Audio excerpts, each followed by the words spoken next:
Hello बच्चों। बच्चों, मुझे उम्मीद है कि बच्चे सब यहाँ पे बिल्कुल अपनी प्रिपरेशंस में लगे होंगे क्योंकि पेपर बहुत नजदीक अब आ गया है आप लोगों का। तो अब यदि आप लोगों में से कुछ बच्चे ऐसे भी होंगे जिन्होंने ऑर्गेनिक केमिस्ट्री नहीं पढ़ी होगी और वो इससे थोड़ा सा डर भी रहे होंगे, तो उनको डरने की आवश्यकता नहीं है क्योंकि मैं इस वीडियो में आपको बिल्कुल शुरुआत से ABCD से मैं इसको यहाँ पे आप लोगों को कराने वाला हूं। और यहाँ पे आप इस वीडियो में ये भी देखेंगे कि जब मैं इस चैप्टर को करा लूंगा तो लास्ट में बच्चों मैं आपसे प्रॉमिस करता हूं कि आपको मोस्ट इंपॉर्टेंट क्वेश्चन मैं आपको प्रोवाइड कराऊंगा। साथ ही साथ पिछले साल में जितने भी क्वेश्चन इस चैप्टर से पूछे गए हैं वो भी मैं आपको कराने वाला हूं। तो बिल्कुल भी डरने की बात नहीं है, बिल्कुल फुल एनर्जी से हम यहाँ पे ये चैप्टर पढ़ेंगे ऑर्गेनिक केमिस्ट्री। और मेरे को पक्का यकीन है कि पढ़ने के बाद आपको ये अच्छे से समझ में आ जाएगा। तो देखिए यहाँ पे सबसे पहला ही टॉपिक आपका आता है ऑर्गेनिक कंपाउंड्स। तो ऑर्गेनिक कंपाउंड्स क्या होते हैं? तो बच्चों मैं आपको बताऊं कि ऑर्गेनिक कंपाउंड के बारे में दो बातें हैं। एक आज के समय में मॉडर्न थ्योरी अलग है और एक पुराने समय में थ्योरी अलग थी। तो पुराने समय में ऑर्गेनिक कंपाउंड्स के बारे में यह कहा जाता था कि जितने भी ऑर्गेनिक कंपाउंड्स है वो कभी भी हम उसको लेबोरेटरी में बना नहीं सकते। इट मींस कि वो नॉन लिविंग थिंग से हम उसको ऑब्टेन नहीं कर सकते।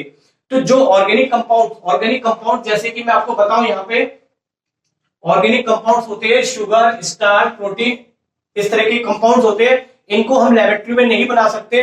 ये केवल किसी लिविंग थिंग से मिलते हैं। लिविंग थिंग जैसे कि प्लांट या एनिमल से, मतलब हमारी बॉडी के अंदर ही ये बहुत सारे, जैसे हमारी बॉडी में प्रोटीन बनता है, स्टार्च बनता है, शुगर भी हमारे अंदर होती है। तो ये हमारे से ही बनते हैं, किसी नॉन लिविंग थिंग से नहीं बनते हैं। तो बच्चों यहाँ पे जो है कि ये मैं आपको अभी ओल्ड थ्योरी के अकॉर्डिंग बता रहा हूं कि ओल्ड थ्योरी में ऑर्गेनिक कंपाउंड के बारे में क्या कहा जाता था कि जितने भी ऑर्गेनिक कंपाउंड है वो केवल आपको प्लांट्स और एनिमल्स से ही प्राप्त होते हैं। और इस तरह से ऑर्गेनिक कंपाउंड की अगर हम स्टडी करें तो उस स्टडी को हम क्या नाम देते हैं बच्चों? Organic chemistry. अगर हम ऑर्गेनिक कंपाउंड के बारे में कोई भी स्टडी कर रहे हैं तो that is called organic chemistry. अब मैं थोड़ा सा यहाँ पे इंट्रोडक्शन दूंगा कि इनऑर्गेनिक और ऑर्गेनिक होता क्या है। ऑर्गेनिक तो वो होते हैं जो केवल हमें कहां से मिलते हैं? मेन बात, प्लांट और एनिमल। इट मींस कि किसी लिविंग सोर्स से ही मिलते हैं। इनऑर्गेनिक जो होते हैं, इनऑर्गेनिक जैसे कि सॉल्ट, अमोनिया, नाइट्रेट, ये हमें किसी भी लिविंग थिंग से ना मिलके हमें ये कहीं से भी मिल जाते हैं, यानी कि मिनरल से भी मिल जाते हैं और कई नॉन लिविंग सोर्स होते हैं वहां से मिलते हैं। और इनके बारे में स्टडी करने को हम यहाँ पे क्या कहते हैं? Inorganic chemistry. तो बच्चों यहाँ पे अभी बहुत छोटा सा आपको डिफरेंस समझ में आ गया होगा ऑर्गेनिक केमिस्ट्री क्या होती है और इनऑर्गेनिक क्या होती है। अगर हम किसी ऑर्गेनिक कंपाउंड के बारे में कोई भी बात करेंगे, कोई स्टडी करेंगे तो that is called organic chemistry. और अगर हम इनऑर्गेनिक कंपाउंड के बारे में कोई भी स्टडी कर रहे होंगे तो वो आपकी क्या कहलाएगी? इनऑर्गेनिक केमिस्ट्री कहलाएगी। तो मैं चाहूंगा कि बच्चों आप मेरे साथ यहाँ पे स्क्रीनशॉट जरूर लेके चलिए। तो जरा सा मैं हट जाता हूं। नेक्स्ट टॉपिक है बच्चों आपका vital force theory. Vital force theory क्या है आपकी? वाइटल फोर्स थ्योरी से पहले आपको ये पता लगाना पड़ेगा कि ये वाइटल फोर्स क्या है। देखिए बच्चों, वाइटल फोर्स का मतलब होता है लाइफ फोर्स। अब देखिए यहाँ पे लाइफ फोर्स से मतलब क्या है कि हमारे लिए, जैसे कि मैं बात करूं, जैसे कि आप मेरे को जरा उसको गौर से देखिएगा। मैंने क्या करी? सांस ली तो मैंने सांस लेने में क्या करा? फोर्स लगाया। तो ये मेरा एक वाइटल फोर्स है। वाइटल फोर्स वो होता है जो किसी लिविंग थिंग में ही मिलता है। जैसे कि हमारी बॉडी के अंदर हम ग्रोथ कर रहे हैं, हमारी बॉडी के अंदर ग्रोथ हो रही है, तो ग्रोथ होने में हमारी मसल्स पे भी फोर्स लगता है, तो धीरे धीरे हम बढ़ते जाते हैं। हमारे अंदर कई टाइप के फोर्स काम करते हैं। तो जितने भी रेस्पिरेशन करते हैं या जो भी कुछ करते हैं, यानी कि जो लाइफ से रिलेटेड, जो हमारी लाइफ को चला रहे हैं, जैसे खाना खाते हैं तो खाना खाने में खाना डाइजेस्ट होता है, तो डाइजेस्ट होने में भी बच्चों क्या लगेगा? कोई ना कोई फोर्स तो लगता ही लगता है। तो उस फोर्स को हम यहाँ पे क्या कहते हैं? वाइटल फोर्स कहते हैं। तो वाइटल फोर्स थ्योरी का मतलब क्या है कि ये माना जाता था कि जो वाइटल कि जितने भी ऑर्गेनिक कंपाउंड्स होते हैं, जितने भी बच्चों ऑर्गेनिक कंपाउंड्स होते हैं, उनको केवल कहां से मिलते हैं? वो केवल लिविंग सेल्स में मिलते हैं। किसके अकॉर्डिंग? वाइटल फोर्स में। जैसे कि हम खाना खाते हैं, खाना खाने के बाद हमारा डाइजेशन होता है, डाइजेशन से हमारे अंदर प्रोटीन्स, कई टाइप की चीजें बनती है। तो प्रोटीन्स बनने में हमारे लिए डाइजेशन में क्या लगता है? फोर्स लगता है। उस फोर्स को क्या कहते हैं? Vital force. अब उससे हमें क्या मिलता है? प्रोटीन मिलता है। प्रोटीन क्या है बच्चों? ऑर्गेनिक कंपाउंड है। तो वाइटल फोर्स थ्योरी में ये कहा गया कि जितने भी ऑर्गेनिक कंपाउंड है वो केवल लिविंग सेल के ही अंदर बनते हैं और उसको लेबोरेटरी में बनाना क्या है बच्चों? इम्पॉसिबल है। ये क्या है? इम्पॉसिबल है। तो according vital force theory all organic compound only form in living cell and cannot be prepared in laboratory. This is called vital force theory. तो आप इसका भी यहाँ पे स्क्रीनशॉट ले लीजिए। नेक्स्ट टॉपिक है बच्चों आपका डिस्कार्डेड वाइटल फोर्स थ्योरी।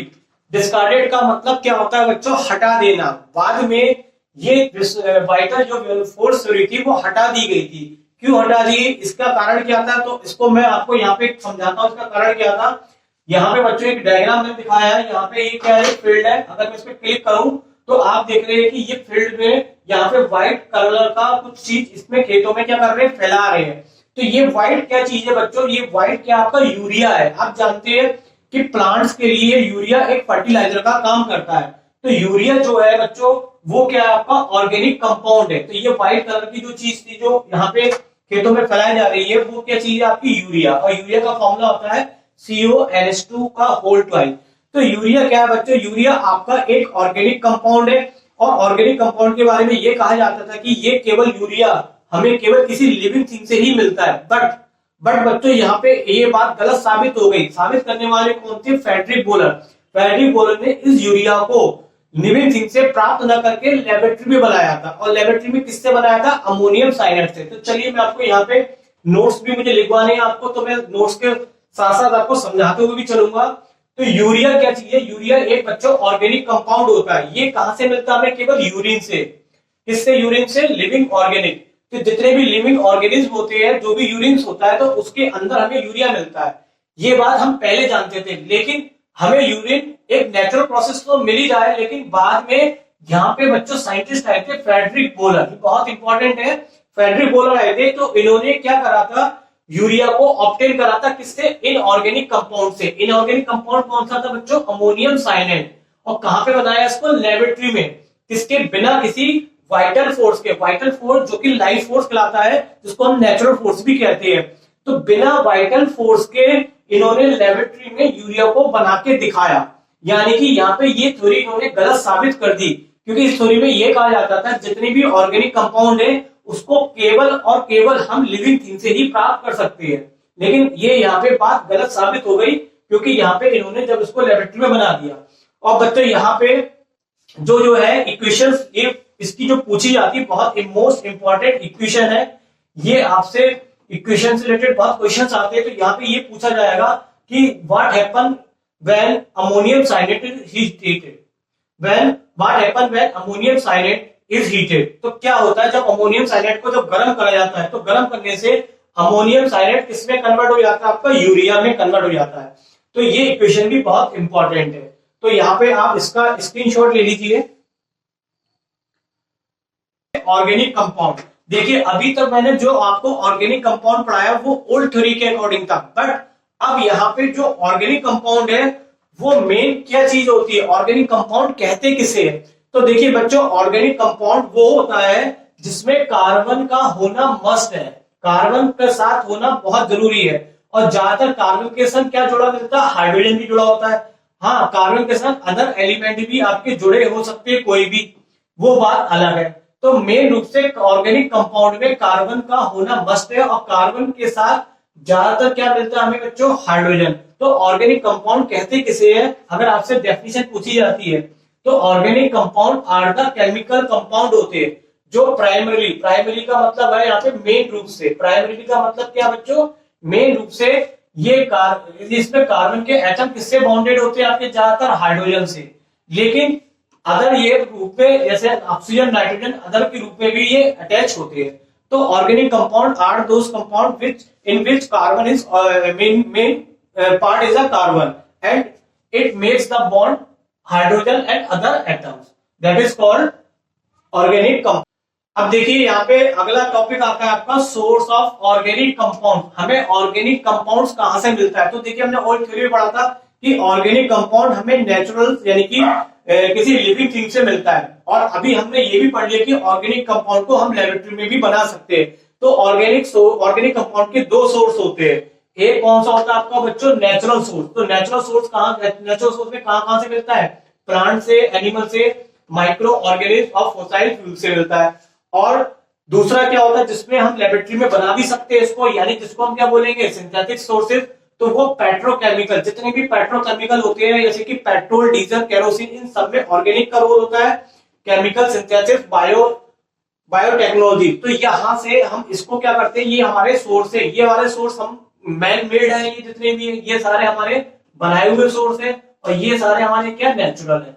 अब देखिए जितने भी ऑर्गेनिक कंपाउंड होते हैं, इन ऑर्गेनिक कंपाउंड से हमें कई सारी चीजें मिलती है, कई सारे प्रोडक्ट मिलते हैं। तो ऑर्गेनिक मटेरियल हमारे लिए बहुत यूजफुल होता है, क्योंकि ये ज्यादातर हमें इसके चीजें कहां देखने को मिली, फूड में मिलती है, मेडिसिन में, फ्यूल्स में, प्लास्टिक, कई चीजों में इसका क्या होता है बच्चों, रोल होता है। तो ऑर्गेनिक तो हमारे आसपास इतनी है कि आप उसको जज भी नहीं कर सकते, और बिना ऑर्गेनिक के हमारी लाइफ भी क्या इम्पॉसिबल है। तो मैं चाहूंगा कि यहाँ पे भी आप इसका स्क्रीनशॉट ले लीजिए।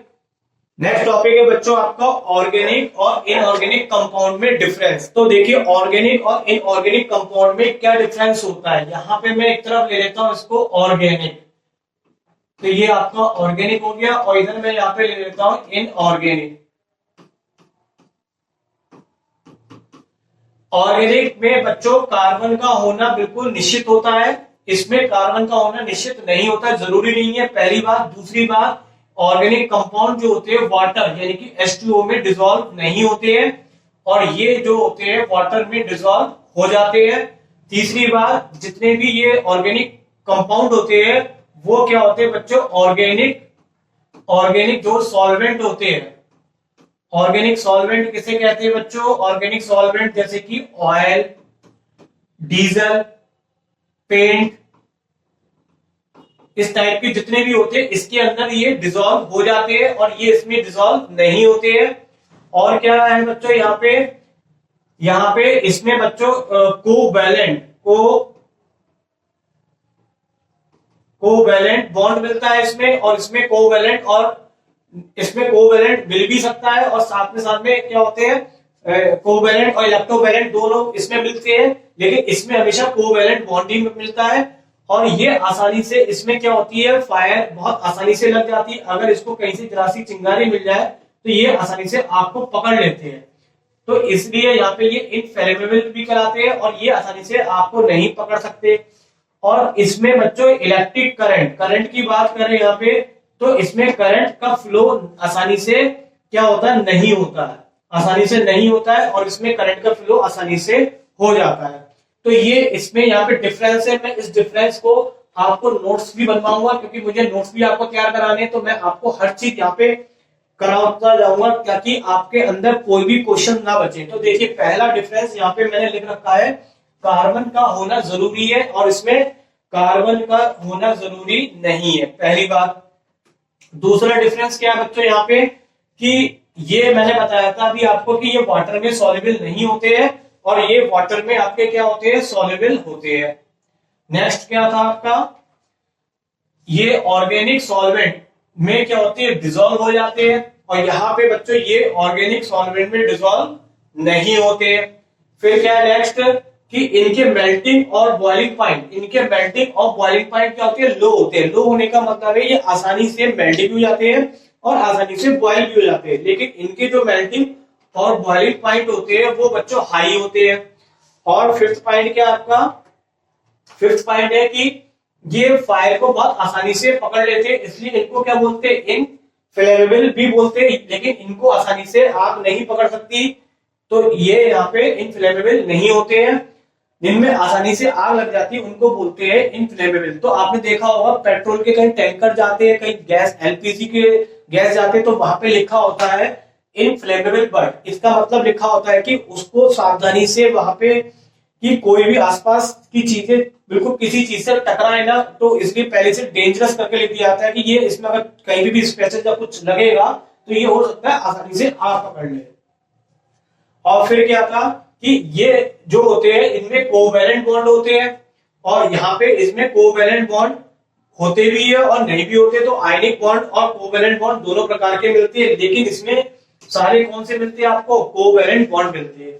तो बच्चों यहाँ पे ये डिफरेंस है। और यहाँ पे मैं इसमें अच्छा एक और रह गया बच्चों, इसमें मैंने बताया था कि करंट को जो flow, they do not conduct, यहाँ पे एक वर्ड रह गया कंडक्ट, लिख लेना, they do not conduct electric current, ये इलेक्ट्रिक करंट को कंडक्ट नहीं करते हैं।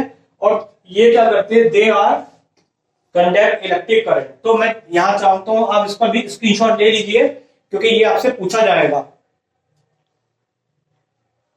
नेक्स्ट टॉपिक है बच्चों आपका unique nature of carbon atom. Carbon atom को यूनिक क्यों कहा गया? यूनिक का मतलब जानते हैं बच्चों क्या होता है? यूनिक का मतलब है जो दुनिया में केवल एक ही हो, जैसे कि दुनिया में कौन, सन। सन क्या है, यूनिक, इसलिए उसके आगे हम दा वर्ड लगाते हैं। आप जानते हैं, आपने ग्रामर में पढ़ रखा है कि जो चीज यूनिक होती है उसके आगे दा लगा दिया जाता है। तो इसलिए कार्बन के आगे भी हमें दा लगा के बोलना चाहिए, बिकॉज ये हमारे लिए यूनिक है। अब ये यूनिक क्यों है, इसके यूनिक होने का क्या कारण है? इसके यूनिक होने का कारण है कि बच्चों इसमें कुछ स्पेशल टाइप की प्रॉपर्टी मिलती है जो अदर एलिमेंट में नहीं मिलती है। तो वो स्पेशल प्रॉपर्टी कौन कौन सी होती है? तो पहले मैं उस प्रॉपर्टी का नाम बताता हूँ। पहली प्रॉपर्टी होती है टेट्रावैलेंसी, दूसरी होती है आपकी कैटेनेशन, और तीसरी प्रॉपर्टी होती है आइसोमेरिज्म। तो ये तीन प्रॉपर्टी, ये तीनों प्रॉपर्टी जो होती है वो कार्बन एटम के अंदर मिलती है, और इसी के कारण ये कार्बन को क्या बनाते हैं, आपको यूनिक बनाते हैं। इसी के कारण ये कार्बन एटम आपका क्या कहलाता है, यूनिक। तो कुछ स्पेशल प्रॉपर्टी जैसे कि टेट्रावैलेंसी, कैटेनेशन, आइसोमेरिज्म, ये प्रॉपर्टी जो होती है वो कार्बन एटम के अंदर पाई जाती है, इसलिए इसको यहाँ पे क्या बोलते हैं, यूनिक। और अभी मैं इसी चीज को एक्सप्लेन भी करूंगा, इन सबका क्या मतलब है। तो यहाँ पे फिलहाल अगर आपसे पूछा जाए why carbon atom is a unique atom, तो कार्बन एटम यूनिक एटम क्यों है? क्योंकि कार्बन एटम यूनिक इसलिए है क्योंकि उसमें एबिलिटी है to form widely variety stable structure, कई प्रकार के स्ट्रक्चर बना सकते हैं। कौन कौन से? ये तीनों जो आपको मैंने बताया। अब पहले तो यहाँ पे आप इसका स्क्रीनशॉट लीजिए। अब देखिए हम एक एक करके पढ़ते हैं। सबसे पहले पढ़ते हैं टेट्रावैलेंसी। टेट्रावैलेंसी का क्या मतलब होता है? टेट्रा, टेट्रा का मतलब ही बच्चों यहाँ पे क्या होता है, 4।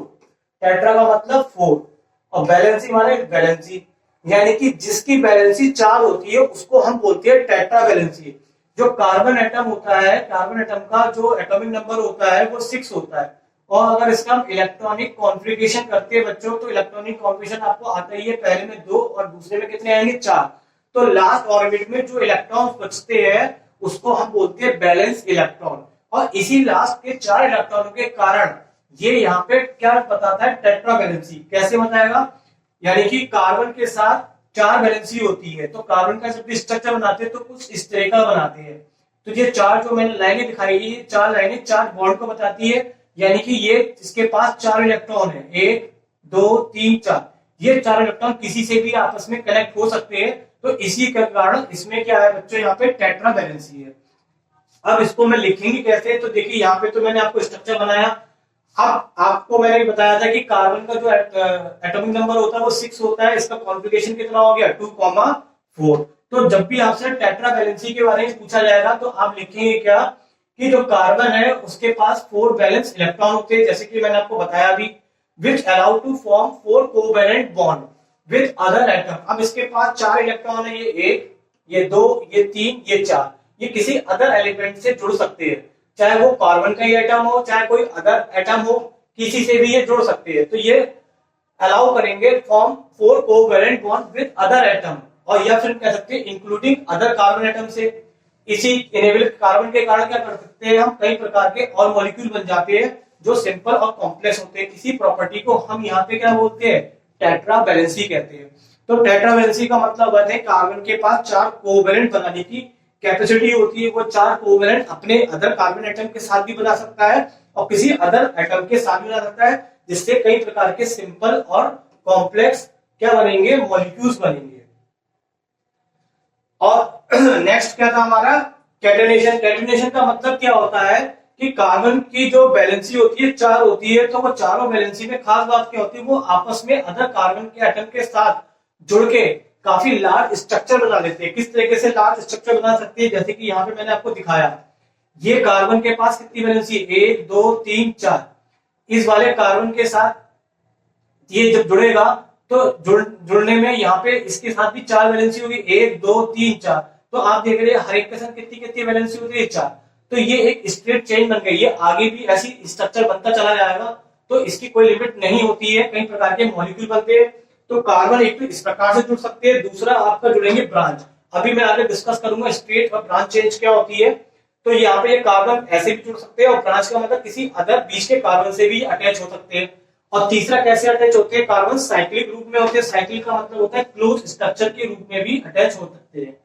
तो इनमें ये प्रॉपर्टी होती है, कार्बन अदर कार्बन के एटम से जुड़ जुड़ के काफी सारे मॉलिक्यूल बना देते हैं। तो इस प्रॉपर्टी को हम क्या बोलते हैं बच्चों, यहाँ पे कैटेनेशन कहते हैं। तो कैटेनेशन क्या है, तो property of self linking. Self linking और अपने आप ये एटम कनेक्ट हो जाते हैं थ्रू कोवेलेंट के द्वारा, किससे बना के, और अटैच होने के बाद क्या होते हैं, ये स्ट्रेट चेन बना देते हैं, जैसे कि ये वाला। दूसरा कौन सी बना लेते हैं, ब्रांच चेन, और या फिर ये साइक्लिक चेन। साइक्लिक का मतलब क्लोज फॉर्म में बना लेते हैं डिफरेंट साइज के।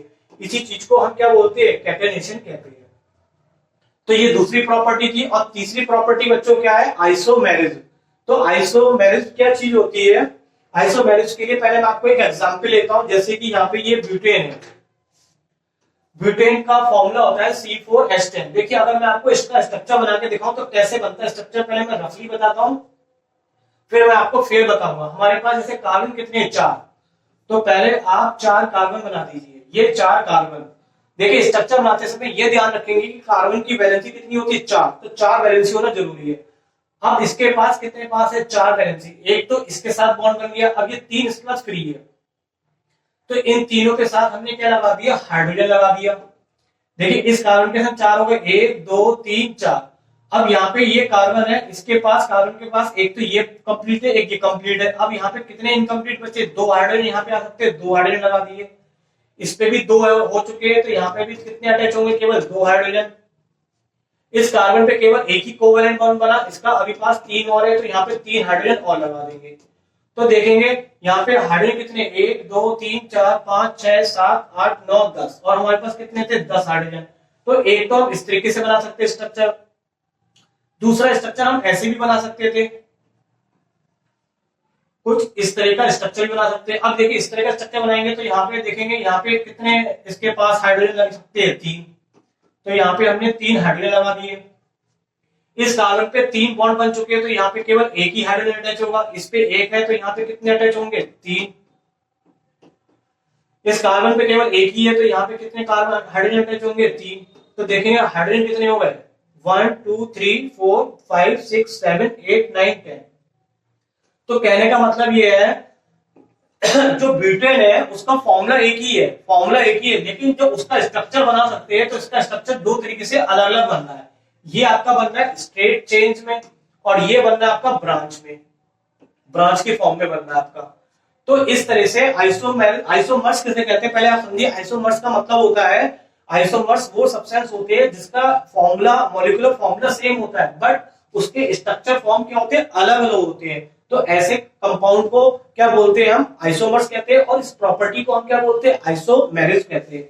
और ये प्रॉपर्टी हमें किसमें देखने को मिलती है, कार्बन एटम के में। तो देखिए कार्बन के एटम को ही तो मैंने यहाँ पे जोड़ के दिखाया है, तो इसलिए यहाँ पे ये कार्बन के साथ ये वाली प्रॉपर्टी मिलती है, आइसोमेरिज्म। अब मैं इसको थोड़ा सा आपको फेयर करके दिखाऊं, ताकि आपको कराने में मुझे आसानी होगी, आपको भी मजा आएगा, क्योंकि बच्चे चाहेंगे कि बच्चों को नोट्स भी मिले, अच्छे से समझ में भी आए। तो देखिए यहाँ पे मैंने अभी जो स्ट्रक्चर बनाया है, तो ये आपका इसका स्ट्रक्चर है। 4 को मैंने सीधा जोड़ा था, और 3 कार्बन को मैंने ऐसे जोड़ा, और 1 को मैंने ब्रांच में जोड़ा था। तो अगर हम ऐसे जोड़ते हैं तो उसको बोलते हैं एन ब्यूटेन। नाम पे अभी मत ध्यान दीजिएगा, मैं नाम अभी आपको आगे बताने वाला हूं, IUPAC जब पढ़ाऊंगा। और जब इस तरह का स्ट्रक्चर होता है तो उसको बोलते हैं आइसोब्यूटेन। तो इन दोनों का फॉर्मूला सेम है, स्ट्रक्चर अलग होने के कारण इनका नाम भी क्या हो गया, अलग हो गया। तो इसी चीज को हम क्या बोलते हैं, आइसोमर्स कहते हैं, और प्रॉपर्टी के अंदर आती है आइसोमेरिक। तो देखिए क्या है, when 2 or more compound have same molecular formula. इनका देखिए मॉलिक्यूलर फॉर्मूला सेम है, बट डिफरेंट क्या है उनके स्ट्रक्चर अरेंजमेंट, उनके स्ट्रक्चर अरेंजमेंट क्या है, डिफरेंट होते हैं, तो उसे बोलते हैं आइसोमर। और this property is called isomerism. और ये प्रॉपर्टी हमें किसके कारण मिल रही है, यहाँ पे due to the tetravalency of carbon atom. Carbon के पास 4 वैलेंसी होती है, इसी के कारण ये वाली प्रॉपर्टी देखने को मिल रही है।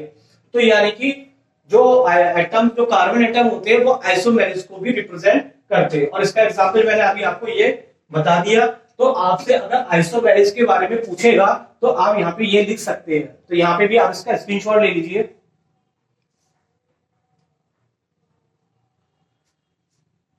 अब देखिए नेक्स्ट आता है types of organic compound. Organic compound कितने टाइप की होती है? तो देखिए पहले मैं आपको एक इंट्रोडक्शन दूंगा कि ऑर्गेनिक कितने टाइप के होते हैं, फिर उसको बात कर एक्सप्लेन करूंगा। तो पहला होता है हाइड्रोकार्बन। हाइड्रोकार्बन में 3 टाइप के होते हैं, एल्केन, एल्कीन, एल्काइन। दूसरा होता है आपका बच्चों यहाँ पे एल्कोहल, कार्बोक्सिलिक एसिड। चौथा एल्डिहाइड, कीटोन और ईथर। और साथ में सेवेंथ है आपका हैलाइड। तो मेन यहाँ पे मैं आपको ये भी बता चलूं, यहाँ पे हमें 3 चीजों के बारे में पढ़ना है, केवल यही 3 आपके कोर्स में है। इसी की डिटेल अभी हम आगे पढ़ने वाले हैं। फिलहाल के लिए मैं अभी यहाँ पे शॉर्ट में इसका एक इंट्रोडक्शन देता हूँ। एल्केन वो होते हैं जिसमें कार्बन कार्बन के बीच में सिंगल बॉन्ड होता है। अगर कार्बन कार्बन के बीच में सिंगल बॉन्ड है तो उसको हम क्या बोलते हैं? एल्केन। जैसे कि एग्जांपल CH3 के बीच में एक एक बॉन्ड है। एग्जांपल भी मत ध्यान दीजिएगा क्योंकि अभी आपको समझ में नहीं आएंगे, मैं इसको आगे एक्सप्लेन करूंगा। आप यहाँ पे सिंबल पे ध्यान दीजिए ताकि थोड़ी सी समझ आपको समझ में आने लगे। एल्कीन, ENE का मतलब होता है यहाँ पे डबल बॉन्ड। जब कार्बन कार्बन के बीच में डबल बॉन्ड मिलते हैं तो उसको एल्कीन कहते हैं। और इसमें जैसे एग्जांपल में यहाँ पे CH2 हो गया। एल्काइन क्या होता है? जिसमें कार्बन कार्बन के बीच में क्या होते हैं? ट्रिपल बॉन्ड होते हैं, उसको क्या बोलते हैं? एल्काइन। तो यहाँ पे हाइड्रोकार्बन तो बहुत आराम से थोड़ा सा हमें समझ में आ गया कि हाइड्रोकार्बन 3 होते हैं, एल्केन, एल्कीन, एल्काइन। एल्केन का मतलब जिसमें सिंगल बॉन्ड हो, एल्कीन का मतलब जिसमें डबल बॉन्ड हो कार्बन के बीच में, और जिसमें ट्रिपल बॉन्ड हो वो एल्काइन। अब आता है आपका एल्कोहल। तो एल्कोहल क्या होता है? ग्रुप का नाम होता है जिसमें जिस वाले फॉर्मूले में OH मिलेगा उसको एल्कोहल बोलेंगे। और जैसे कि यहाँ पे CH3OH। और एल्डिहाइड क्या होता है? जिस फॉर्मूले में हमें क्या देखने को मिलेगा? COOH। जैसे कि यहाँ पे CH3COOH में आपका यहाँ पे ये COH है। और अगला क्या आपका जो पढ़ना थोड़ा सा पड़ेगा ही आपको, क्योंकि आपको IUPAC नेम पूछे जाएंगे। तो एल्डिहाइड का CHO हो गया, एग्जांपल CH3CH हो गया। कीटोन के संग क्या होता है? CO ग्रुप लगा होता है। और यहाँ पे जैसे कि यहाँ पे क्या लगा हुआ है? यहाँ पे CO ग्रुप। और ईथर क्या होता है? ऑक्सीजन 2 कार्बन के बीच में होता है तो उसे क्या बोलते हैं? ईथर। तो यहाँ पे ऑक्सीजन जो है वो तो कार्बन के बीच में है। और फिर क्या हो गया आपका? एल्डिहाइड। एल्डिहाइड में बच्चों 3-4 नाम आते हैं, फ्लोरीन, क्लोरीन, ब्रोमीन, आयोडीन। जैसे कि CH3Cl, CH3Br। तो यहाँ पे ये एक शॉर्ट केवल आपको इंट्रोडक्शन है। अभी हम इसके बारे में पूरे अच्छे से पढ़ेंगे, खासतौर से इन टॉपिक्स के बारे में हम पढ़ेंगे। तो यहाँ पे इसका भी आप स्क्रीनशॉट ले लीजिए।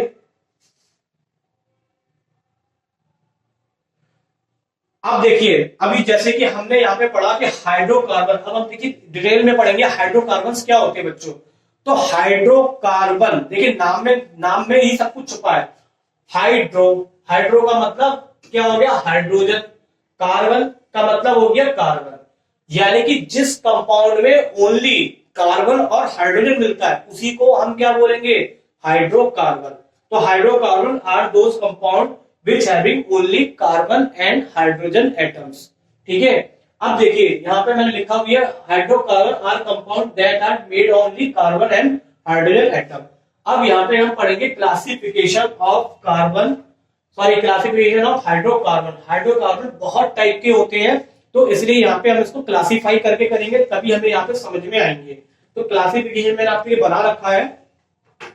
तो देखिए हाइड्रोकार्बन को पहले हम डिवाइड करते हैं एलिफेटिक और साइक्लिक में। एलिफेटिक का मतलब होता है ओपन और साइक्लिक का मतलब होता है क्लोज। फिर एलिफेटिक को 2 पार्ट में डिवाइड किया, सैचुरेटेड और अनसैचुरेटेड में। और यहाँ पे हमने साइक्लिक को 2 पार्ट में डिवाइड किया, एलिसाइक्लिक और एरोमेटिक। फर्दर हमने यहाँ पे अनसैचुरेटेड को 2 पार्ट में डिवाइड करेंगे, एल्कीन और एल्काइन्स में। तो इन सब की डिटेल अभी हम यहाँ पे एक एक करके पढ़ेंगे। इसलिए अभी आपके माइंड में समरी बननी चाहिए कि भाई हाइड्रोकार्बन कितने टाइप की होती है। तो हाइड्रोकार्बन का ये इतना टाइप होते हम पढ़ने वाले। तो चलिए अब देखिए आगे। अब देखिए यहाँ पे मैंने ये इसको बना के इसलिए रखा है क्योंकि मैं इसी के हिसाब से आपको हर चीज एक एक करके समझाता हुआ चलूंगा। तो सबसे पहले हम लेते हैं एलिफेटिक और साइक्लिक क्या होते हैं। तो हमने लिया 2 टॉपिक, एलिफेटिक और साइक्लिक क्या होते हैं। तो देखिए एलिफेटिक वो होते हैं जिसमें कार्बन आपका स्ट्रेट चेन में मिले। स्ट्रेट चेन का मतलब ऐसे मिले आपको, या फिर ब्रांच में मिले। ब्रांच क्या होती है बच्चों? ब्रांच का मतलब होता है कार्बन एक स्ट्रेट चेन में चल रहा है, अगर बीच में कोई आधा कार्बन हम लटका दे ऊपर या नीचे, तो ये वाला पार्ट कहलाएगा आपका ब्रांच, ये ब्रांच कहलाएगी। तो कार्बन को एक चेन के द्वारा कहीं बाहर से भी अटैच कर दे किसी दूसरे कार्बन से, तो उसको क्या बोलते हैं? ब्रांच कहते हैं। और साइक्लिक का मतलब होता है जब कार्बन केवल किसी इस तरह से एडजस्ट हो कि वो एक क्लोज स्ट्रक्चर को ही बनाते हो, क्लोज स्ट्रक्चर को ही बनाते हो, तो वहां पे ये क्या कहलाएगा? आपका साइक्लिक। तो आप समझ गए होंगे साइक्लिक और एलिफेटिक का मतलब क्या हो गया। तो देखिए यहाँ पे मैंने एक स्ट्रेट चेन बनाई, ये आपके कार्बन को स्ट्रेट चेन में। दूसरा ये मैंने इसकी क्या बनाई? ब्रांच। ब्रांच कैसे? एक स्ट्रेट चेन चल रही थी कार्बन की, और इस कार्बन के साथ ये वाला कार्बन लटका हुआ, तो यहाँ पे इसलिए इसको क्या कहा जा रहा है? ब्रांच। तो जब कार्बन की चेन दो टाइप से मिले, या तो स्ट्रेट चेन में मिले चाहे ब्रांच चेन में, तो उन कंपाउंड को हम क्या बोलेंगे? एलिफेटिक। और साइक्लिक का मतलब क्या है? जैसे कि यहाँ पे मैंने क्लोज दिखाया, ये कार्बन आपका किस फॉर्म में? क्लोज स्ट्रक्चर के रूप में। तो अगर कार्बन आपका क्लोज स्ट्रक्चर का फॉर्म बनाना है तो वो वहां पे क्या कहलाएगा? साइक्लिक। तो जहां पे हम डेफिनेशन भी लिख देते हैं। डेफिनेशन क्या है? एलिफेटिक क्या होते हैं? Those hydrocarbons are in which carbon atoms are in the form of chain. Branch, straight chain लिख सकते हैं, यहाँ पे स्ट्रेट चेन लिख देना। स्ट्रेट चेन और ब्रांच में are called open chain compound कहते हैं। एग्जाम्पल ये हो गया आपका। और साइक्लिक क्या हो गया आपका? दो hydrocarbon chain in which contain 3 or more carbon atom, their molecule and carbon atom are arranged in cyclic or closed structure। अगर वो साइक्लिक और क्लोज स्ट्रक्चर की फॉर्म में है तो उसको हम बोलेंगे साइक्लिक। एग्जाम्पल में बेंजीन, बेंजीन का फॉर्मूला था C6H6। ये स्ट्रक्चर कैसे बना ये मैं अभी आगे आपको एक्सप्लेन करूंगा। तो फिलहाल आपको यहाँ पे एक स्क्रीनशॉट लेना पड़ेगा। एलिफेटिक और साइक्लिक में अगर डिफरेंस भी पूछा जाए तो यही आप लिख के आएंगे, तो ये आपका डिफरेंस भी हो जाएगा। तो बच्चों अभी हमने यहाँ पे पढ़ा एलिफेटिक और साइक्लिक। अब यहाँ पे हम ये पढ़ेंगे सैचुरेटेड और अनसैचुरेटेड, जो कि आपकी एलिफेटिक के क्या है? टाइप्स है। तो देखिए यहाँ पे हम सबसे पहले दो चीजें लेते हैं, सैचुरेटेड और अनसैचुरेटेड क्या चीजें है। तो देखिए बच्चों मैं आपको पहले बताऊं सैचुरेटेड का मतलब क्या होता है और अनसैचुरेटेड का मतलब क्या होता है। सैचुरेटेड का मतलब होता है कि किसी चीज की इच्छा पूरी हो जाना। जैसे कि बच्चों की मैं आपको एग्जाम्पल बताऊं, खाना खाने बैठते हैं, खाना खाने बैठते हैं तो ऐसा नहीं कि हम कंटिन्यूसली खाते ही रहते हैं। कंटिन्यूसली हम खाते नहीं है, कुछ टाइम बाद हम खाना खाना बंद कर देते हैं। कब बंद कर देते हैं? जब हमारी भूख मिट जाती है। जब हमारी भूख मिट जाती है तो उस केस में हम पूरी तरह से तृप्त हो जाते हैं। इसका मतलब हमारी इच्छा की क्या होती है? पूर्ति हो जाती है। तो उसी चीज को हम क्या बोलते हैं? सैचुरेटेड। और जब तक हमारे पास भूख है, हमारे पास तो हम खाना क्या करते रहेंगे? कंटिन्यूसली खाते रहेंगे। तब तक खाएंगे जब तक हमारी भूख नहीं मिटेगी, और उस केस में हम पूरी तरह से संतुष्ट, सेटिस्फेक्शन नहीं मिलता, तो वो हम क्या कहलाते हैं? अनसैचुरेटेड। तो सैचुरेटेड का मतलब होता है किसी चीज की इच्छा पूर्ति हो जाना, वो सैचुरेटेड। और किसी चीज की इच्छा पूर्ति ना हो तो उसे क्या बोलते हैं? अनसैचुरेटेड। अब देखिए यहाँ पे मैं कार्बन के बारे में बताऊं तो कार्बन के पास कितनी वैलेंसी होती है? 4 होती है। 4 वैलेंसी का मतलब है कि ये किसी 4 अदर एटम से जुड़ के कोवैलेंट बॉन्ड बनाने की कैपेसिटी होती है। तो यदि इसके पास चारों कोवैलेंट बॉन्ड किसी दूसरे कंपाउंड से बन जाते हैं, ये अगर चारों बन जाते हैं तो इसकी इच्छा क्या होती है? पूरी हो जाती है। यानी कि इसकी इच्छा है कि 4 कोवैलेंट बॉन्ड बनाए, और अगर ये 4 कोवैलेंट बॉन्ड कंप्लीट हो जाएंगे तो ये क्या कहलाएगा? आपका सैचुरेटेड कहलाएगा।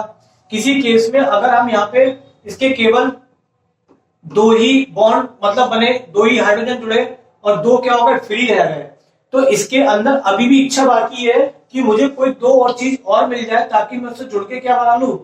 अपने संतुष्टि को पूरा कर लू।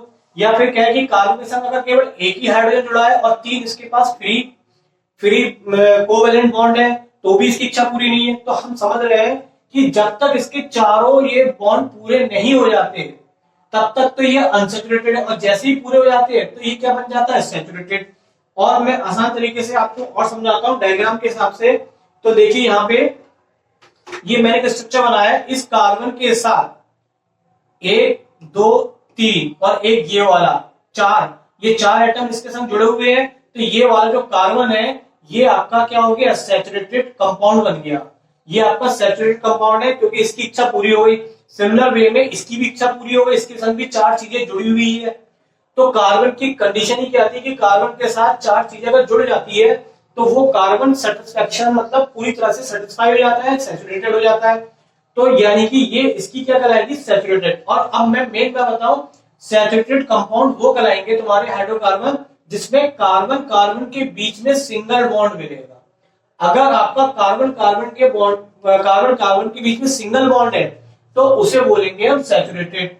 और दूसरा टाइप में देखिए अनसैचुरेटेड में हम देखें, जैसे कि यहाँ पे ये अनसैचुरेटेड है, इसका मतलब ये है कि इसके संग यहाँ पे एक हाइड्रोजन जुड़ा है, एक हाइड्रोजन यहाँ जुड़ा है और यहाँ पे ये एक ही चीज जुड़ी है। अगर यहाँ पे ये बॉन्ड टूट जाए, ये बॉन्ड टूटेगा तो इसमें एक चीज और जुड़ जाएगी, तो यहाँ से ये बॉन्ड खत्म हो जाएगा। यानी कि यहाँ पे इसमें अभी कैपेसिटी है कि अपने साथ ये और भी हाइड्रोजन को जोड़ सकता है।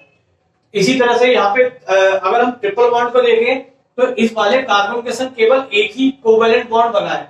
जबरदस्ती इसने क्या कर रखे, अपने पड़ोस से 3 बॉन्ड बना रखे, जो कि इसके पास अगर ये 2 हटा दे तो यहाँ से भी एक हाइड्रोजन जोड़ सकता है ऊपर और एक हाइड्रोजन नीचे से भी जोड़ सकता है। तो इसके पास बच्चों कैपेसिटी है और भी हाइड्रोजन को जोड़ने के लिए।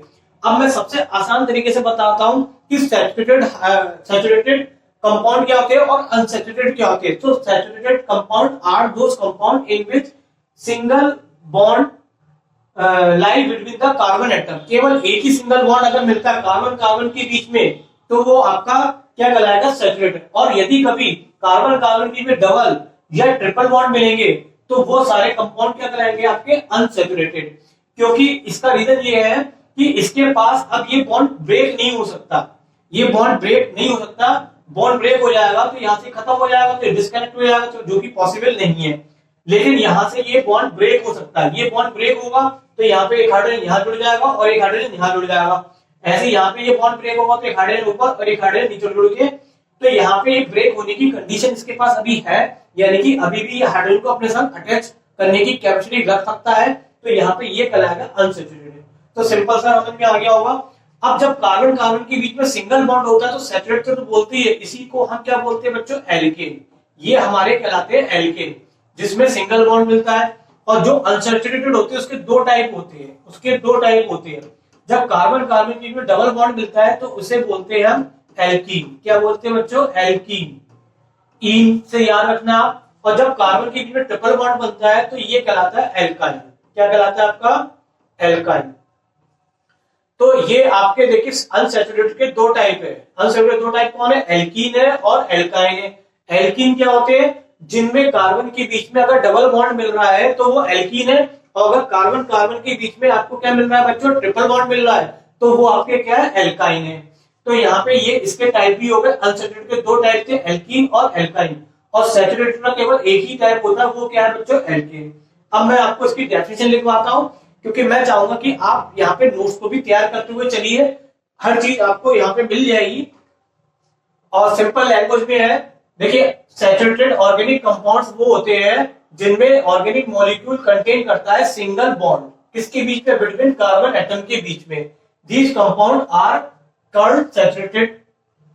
और एग्जाम्पल इसका क्या हो गया, एल्केन। तो एग्जाम्पल में ये आपका एग्जाम्पल किसका हो गया, एल्केन का हो गया। दूसरा अनसैचुरेटेड क्या होते हैं, अनसैचुरेटेड वो होते हैं जिसमें आपके कार्बन के बीच में क्या करता है, 1 और मोर डबल या ट्रिपल बॉन्ड आपको देखने को मिले, तो वो कहलाएंगे अनसैचुरेटेड। और यहाँ पे क्या होता है कि मतलब यहाँ पे ये कि अगर डबल बॉन्ड है तो ये आपका क्या कहलाएगा, एल्कीन कहलाएगा, और अगर ट्रिपल बॉन्ड है तो ये आपका क्या कहलाएगा, एल्काइन कहलाएगा।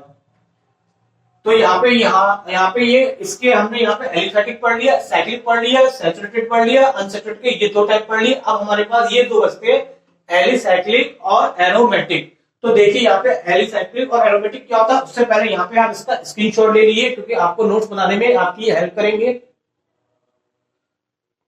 तो देखिए यहाँ पे अब नेक्स्ट जो 2 पार्ट बचे हमारा, एक तो एलिसाइक्लिक बचा है और एक बचा आपका एरोमेटिक। एलिसाइक्लिक और एरोमेटिक में क्या अंतर होता है, ये डिफरेंस करके भी आपसे पूछा जाएगा। देखिए एलिसाइक्लिक में जो कार्बन होते हैं वो एक क्लोज फॉर्म में मिलेंगे आपको, कार्बन जो मिलेंगे वो एक क्लोज फॉर्म में मिलेंगे आपको,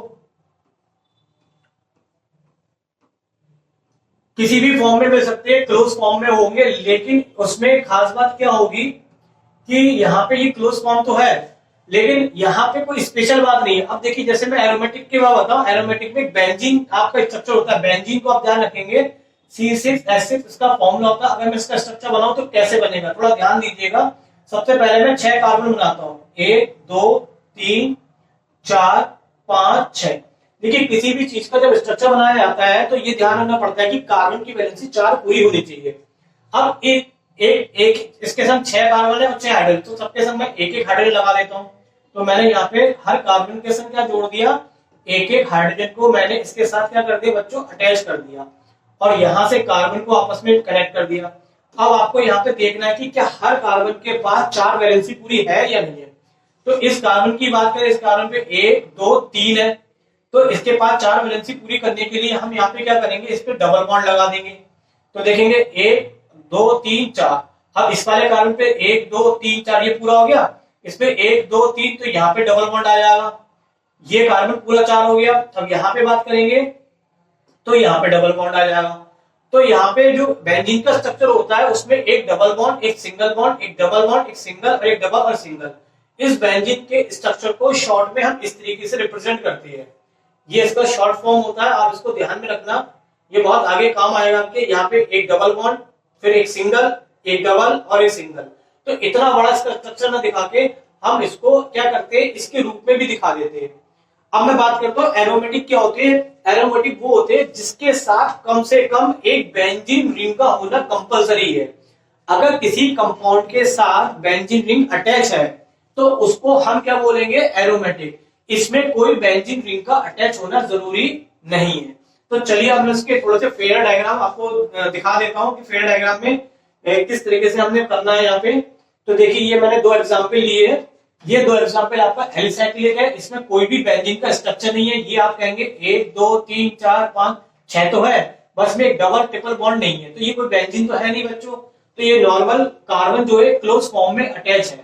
तो ये भी कार्बन किसमें, क्लोज फॉर्म में अटैच है, बेंजीन यहाँ पर नहीं है। अभी मैं बेंजीन का भी स्ट्रक्चर मैंने बनाया तो वो यहाँ पे मैंने बना के रख दिया है। तो ये इसका ओरिजिनल स्ट्रक्चर है और इसको शॉर्ट में रिप्रेजेंट करने का तरीका ये है। अब देखिए यहाँ पे मैंने ये 2 कंपाउंड बनाए, जैसे कि ये बनाया मैंने टॉल्यूइन का स्ट्रक्चर। तो ये आपका क्या है, बेंजीन इसके साथ अटैच है। एक बेंजीन रिंग जिसके साथ अटैच होती है उसको क्या बोलते हैं, एरोमेटिक। दूसरा देखिए फिनॉल लिया मैंने, इसके साथ भी क्या एक बेंजीन की रिंग, यानी कि सिंपल सी बात करें, जिस कंपाउंड में बेंजीन रिंग का होना जरूरी होता है उसको हम बच्चों क्या बोलेंगे, एरोमेटिक। और जिसमें कोई भी बेंजीन रिंग नहीं होती है, केवल कार्बन क्लोज फॉर्म में होते हैं, वो कहलाते हैं एलिसाइक्लिक कंपाउंड। तो अब मैं इसकी डेफिनेशन लिखवा देता हूं। Alicyclic compound are those compound which contain ring of 3 और more carbon atom in a close structure. तो चाहे कार्बन 3 और 4 और 5 हो, कोई भी किसी भी हो, लेकिन क्लोज फॉर्म में हो, तो वो आपका क्या कहलाएगा, एलिसाइक्लिक। और एरोमेटिक में क्या चीज है बच्चों, जिसमें की क्या होना जरूरी है, एरोमेटिक कंपाउंड्स क्या होते हैं, दोज कंपाउंड व्हिच कंटेन 1 और मोर बेंजीन रिंग। जैसे कि यहाँ पे ये बेंजीन रिंग है और ये भी बेंजीन रिंग है, तो ये क्या कहलाएंगे, आपके एरोमेटिक कंपाउंड्स कहलाएंगे। तो यहाँ पे ये पूरा डिस्कस, मतलब पूरी डिटेल हाइड्रोकार्बन की हमने पढ़ ली कि हाइड्रोकार्बन कितने टाइप के होते हैं और सबके बारे में पढ़ लिया कि किसको हम क्या बोलते हैं क्या नहीं बोलते हैं। फिर भी बच्चों कोई डाउट्स होता है तो प्लीज आप कमेंट जरूर करिएगा, मैं वहां पे भी आपको नई वीडियो बना के दोबारा से उसको एक्सप्लेन कर दूंगा या अदरवाइज या अदर तरीके से मैं आपको समझा दूंगा। तो आप यहाँ पे इसका स्क्रीनशॉट ले लीजिए, यहाँ पे डिफरेंस करके पूछेगा, किसी चीज में भी डिफरेंस आ सकता है, सैचुरेटेड अनसैचुरेटेड में डिफरेंस पूछ लेगा, एलिफैटिक साइक्लिक में पूछ लेगा, तो आप यस यही लिख के आएंगे तो आपका आंसर बिल्कुल कंप्लीट है। चलिए बढ़ते हैं नेक्स्ट टॉपिक पे। अब आपका आता है स्ट्रक्चर ऑफ कंपाउंड। अब देखिए स्ट्रक्चर हमारे पास कई तरीके के होते हैं, तो स्ट्रक्चर के पहले आपको मैं नाम बता दूं। एक होता है मॉलिक्यूलर फॉर्मूला, दूसरा हो गया स्ट्रक्चर फॉर्मूला, तीसरा हो गया आपका कंडेंस या एग्रीगेट फॉर्मूला, और फोर्थ हो गया आपका कार्बन स्केलेटन। तो 4 प्रकार के आपके स्ट्रक्चर होते हैं। तो देखिए मॉलिक्यूलर फॉर्मूले में कुछ नहीं होता, केवल एक फॉर्मूला लिखना होता है, जैसे कि लिखा हुआ C4H8। अब इसी फॉर्मूले के मैं सारे स्ट्रक्चर बना के दिखाता हूं आपको। जैसे स्ट्रक्चर फॉर्मूला हमें दिखाना है इसका, तो स्ट्रक्चर फॉर्मूला बच्चों कैसे बनाते हैं, जैसे कार्बन 4 है तो यहाँ पे देखिए आप एक काम करेंगे, यहाँ पे आपके पास हाइड्रोजन कम है तो किसी एक कार्बन पे हम डबल बॉन्ड लगा देते हैं पहले से, क्योंकि हाइड्रोजन पे कम है। अब इसी से स्टार्ट करते हैं, इसमें 2 बॉन्ड लगे हैं तो यहाँ पे कितने हाइड्रोजन अटैच होंगे इसके साथ, 2।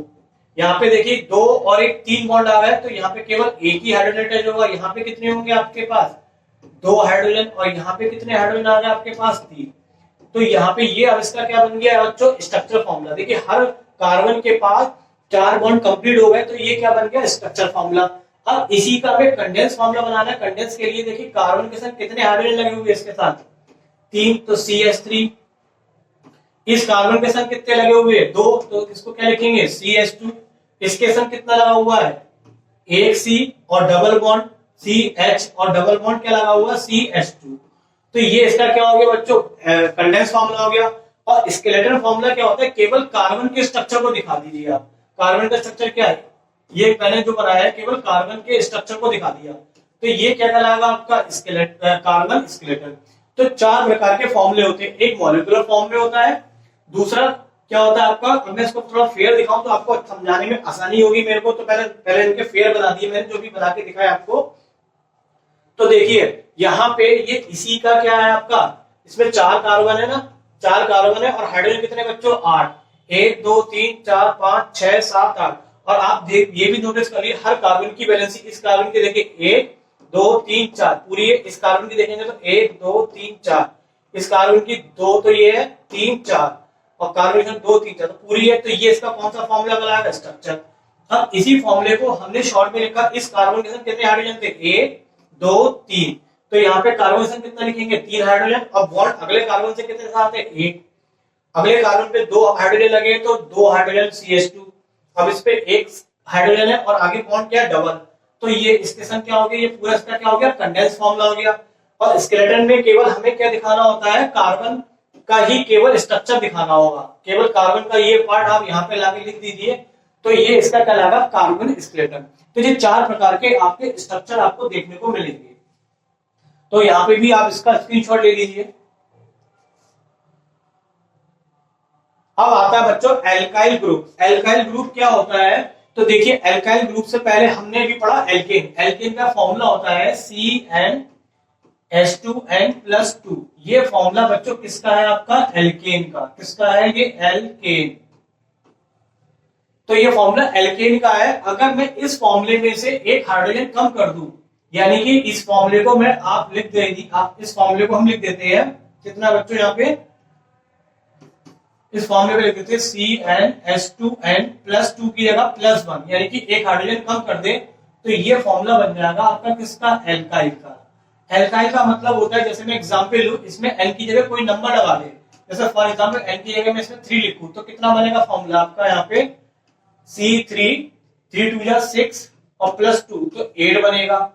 और अगर मैं इसी में n की जगह 3 लगाऊं इस वाले फॉर्मूले में, तो कितना आएगा आपका C3H 3 2 6 और 1 7। तो देखेंगे यहाँ पे 8 हाइड्रोजन है और यहाँ पे 7, तो इसका मतलब एक हाइड्रोजन यहाँ से कम है।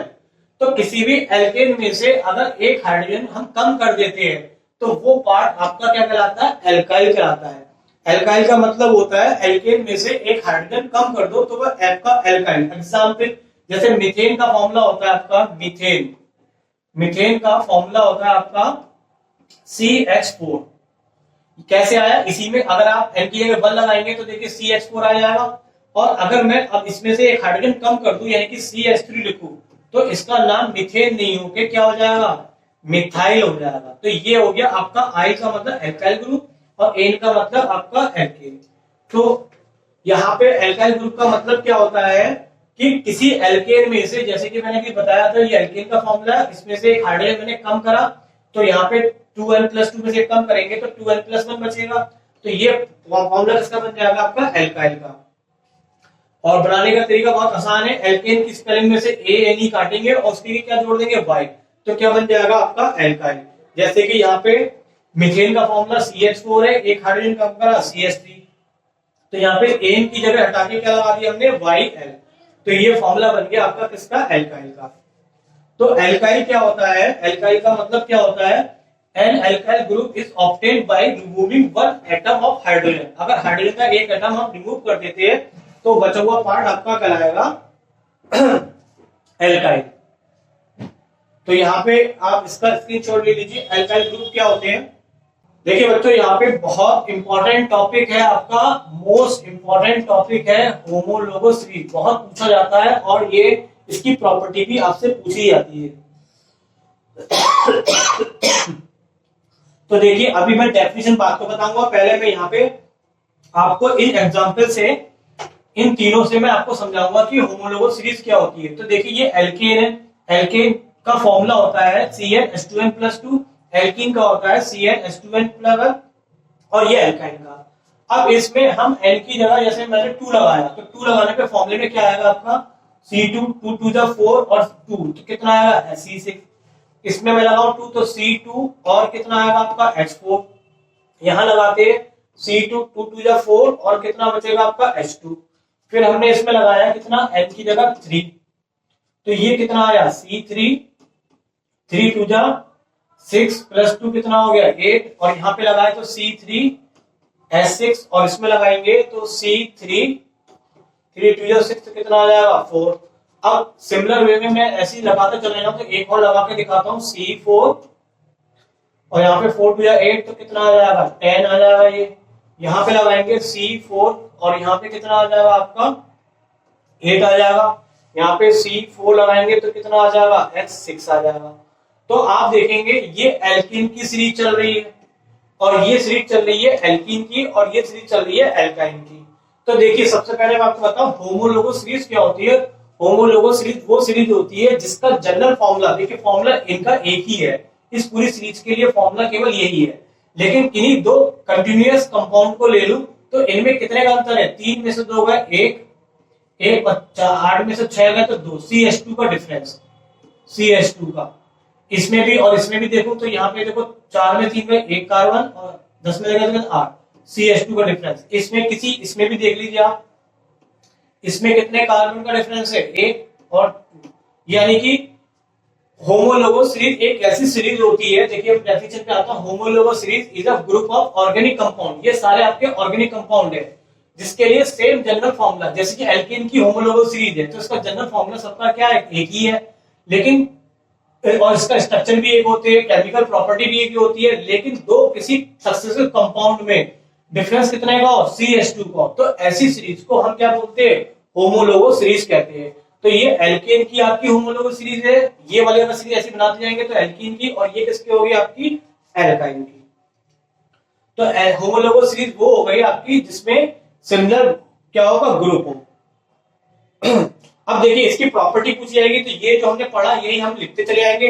होमोलोगस सीरीज के बारे में नंबर 1, सबका फंक्शनल ग्रुप सेम होता है। जैसे कि अगर हम एल्कीन की बात करें तो कार्बन में एक बॉन्ड था, एल्कीन की बात करेंगे तो उसमें सब में डबल बॉन्ड हो, एल्काइन की करेंगे तो ट्रिपल। तो इसका मतलब सब में फंक्शनल ग्रुप क्या होंगे, सेम होंगे। दूसरी बात, सबका जनरल फॉर्मूला, यानी इस सीरीज से जितने भी फॉर्मूले बनते हैं एल्कीन से, उसका फॉर्मूला क्या था आपका, उसका फॉर्मूला था एल्कीन के लिए CnH2n+2 था, इसके लिए क्या था CnH2n था, और इसके लिए क्या था CnH2n-2।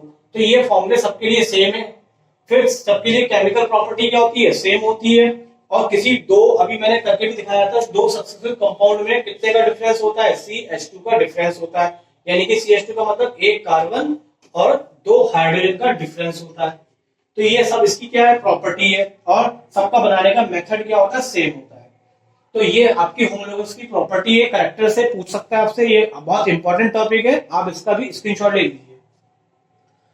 अब देखिए बच्चों, यहां से अब तक तो केमिस्ट्री कुछ नहीं थी बच्चों, यहां से आपकी जो केमिस्ट्री है ना अब स्टार्ट होगी। कहां से बच्चों, यहाँ पे नॉमेनक्लेचर से। जितने भी ऑर्गेनिक कंपाउंड, हजारों लाखों ऑर्गेनिक कंपाउंड है, सबका नाम कैसे रखा गया, कैसे लिखा गया, किस तरीके से उनका नाम आया, वो सारी कहानी हमें कहां पे देखने को मिलेगी, नॉमेनक्लेचर में। मतलब कि किसी चीज का नाम रखना वो कहलाता है नॉमेनक्लेचर। तो हम यहाँ पे ऑर्गेनिक केमिस्ट्री का सबसे top most brand, top most जो रीढ़ की हड्डी है वो है आपका नॉमेनक्लेचर, किसका, ऑर्गेनिक केमिस्ट्री का। तो नॉमेनक्लेचर को हम यहाँ पे पढ़ेंगे, और नॉमेनक्लेचर जो नाम रखे गए थे उसकी थ्योरी दो थी, एक ट्राइबल सिस्टम के अकॉर्डिंग रखे गए थे और एक IUPAC सिस्टम के अकॉर्डिंग रखे थे। IUPAC की जो फुल फॉर्म है वो international union and pure applied chemistry है बच्चों। लेकिन बच्चों बच्चों बच्चों यहाँ पे मैं थोड़ा ब्रेक ले रहा हूं। यहाँ पे मैं अभी इस वीडियो को यहीं पे रोक रहा हूं। इस वीडियो को आगे कंटिन्यू में ये बहुत अलग से वीडियो स्पेशल इसके लिए बनाऊंगा, नॉमेनक्लेचर के लिए। नेक्स्ट वीडियो का पार्ट 2 में जब आप मिलेंगे मुझसे तो वहां पे ये पूरा एक वन वीडियो में पढ़ाऊंगा ये वाला पूरा टॉपिक, क्योंकि ये सबसे रीढ़ की हड्डी कहलाती है ऑर्गेनिक केमिस्ट्री की।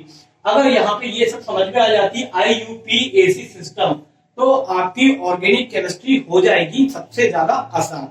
तो चलिए मिलेंगे हम आपको नेक्स्ट वीडियो में। बच्चों आपको मुझे आपसे उम्मीद होगी कि आपको ये वीडियो शायद पसंद आए, और मैं चाहूंगा कि आपको अगर ऐसी वीडियो अच्छी लगती है तो प्लीज कमेंट्स करके बताइएगा, और ये भी बताइएगा क्या इस तरीके से पढ़ाने से आपको क्या हेल्प हुई या नहीं, क्योंकि मैंने इस पे बनाने में स्लाइड जब मैं बनाता हूं तो बड़ी मेहनत करता हूं ताकि मैं आपको हर चीज को पॉइंट टू पॉइंट एक्सप्लेन करूं। चलिए मिलते हैं नेक्स्ट वीडियो में। Thank you very much.